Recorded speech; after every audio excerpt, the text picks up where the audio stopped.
Hello and welcome to another episode, and today is an exciting day. I get to review a new console, and it's not just any console. We're going to review the Super NT Mini.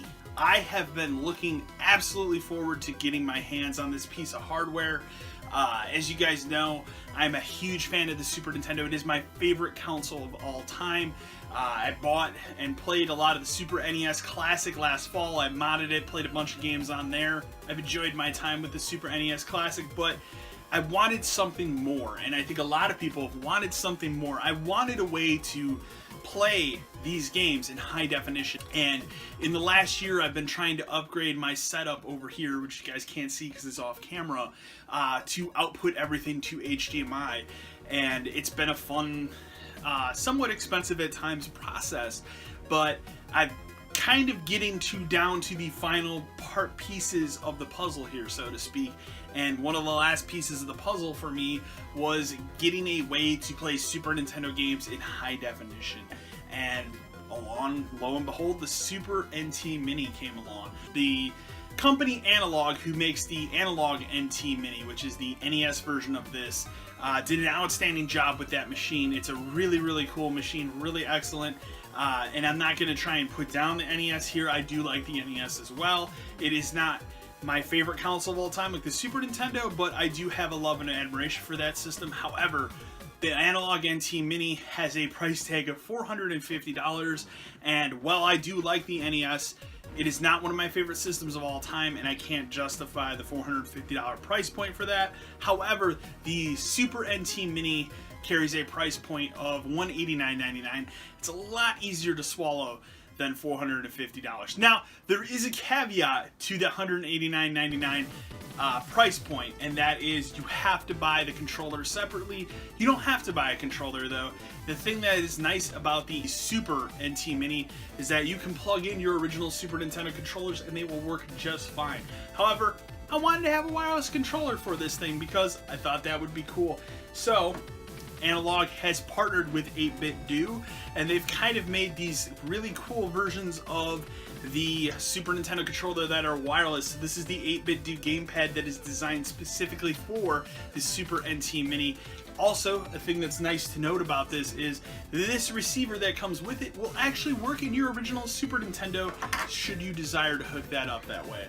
I've used this controller. I'm kind of mixed on it. It's worked well with some games, and other games it doesn't really work that well with. Most noticeably, and you'll see in this video here, the game Lagoon.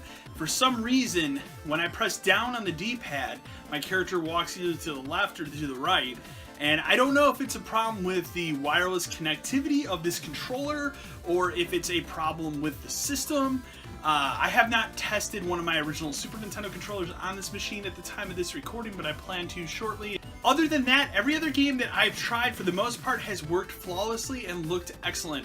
Obviously, my favorite Super Nintendo game of all time is Zombies Ate My Neighbors, and I'm happy to report that it looks the best it ever has on the Super NT Mini. I had a blast digging around with this game, capturing footage for this video. Also, Super Castlevania 4, another one of my favorite Super Nintendo games of all time, looks phenomenal on this machine. Crisp, clear images. This thing is designed to output 1080p and be put on a 4K TV. Now, yes, it's not displayed in 4K, however, it displays in 1080p and it looks better than anything like this before it. It is a phenomenal piece of hardware. There are some other downfalls of it. It's not a perfect machine at this time.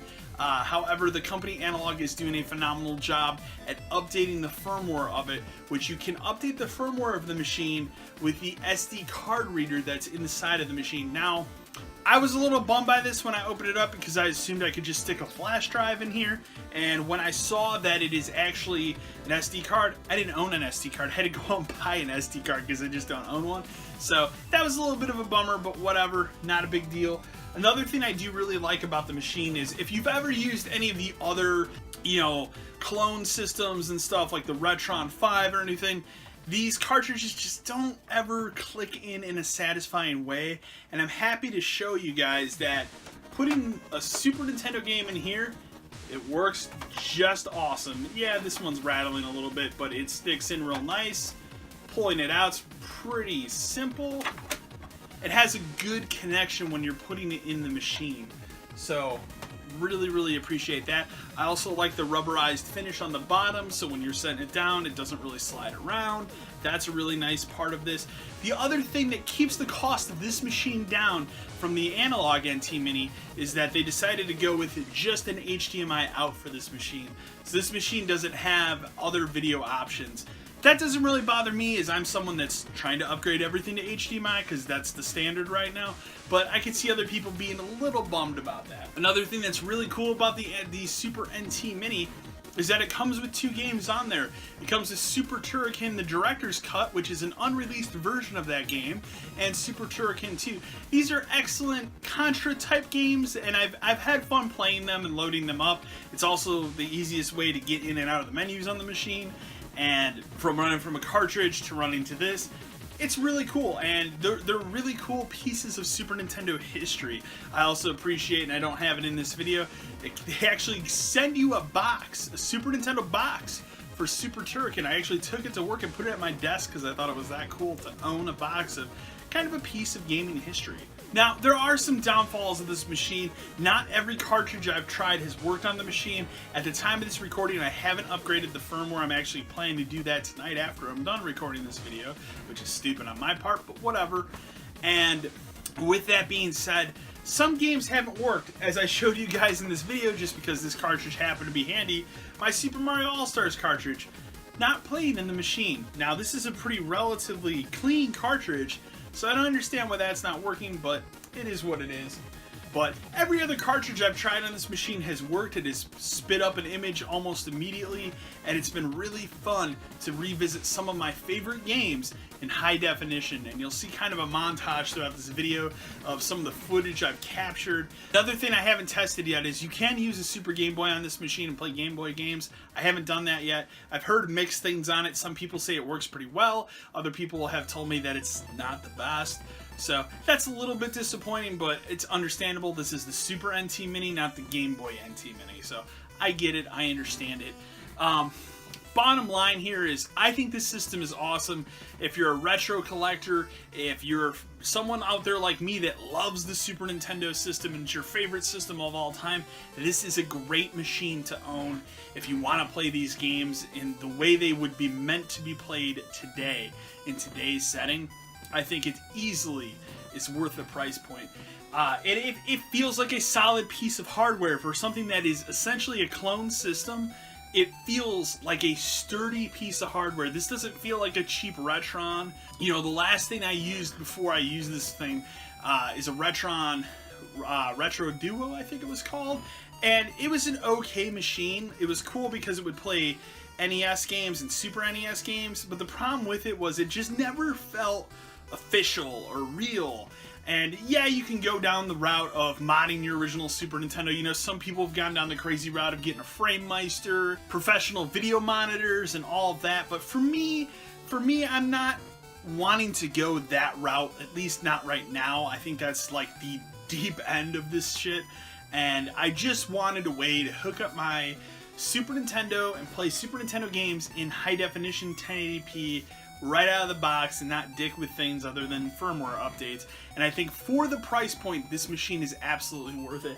Now, they do make 4 colors of the Super NT Mini. Black, which is what I own. They make a clear one. Not really a huge fan of the color scheme in that one, but that's me. A Super Famicom one, which was my first choice. However, it was sold out at the time of ordering this thing.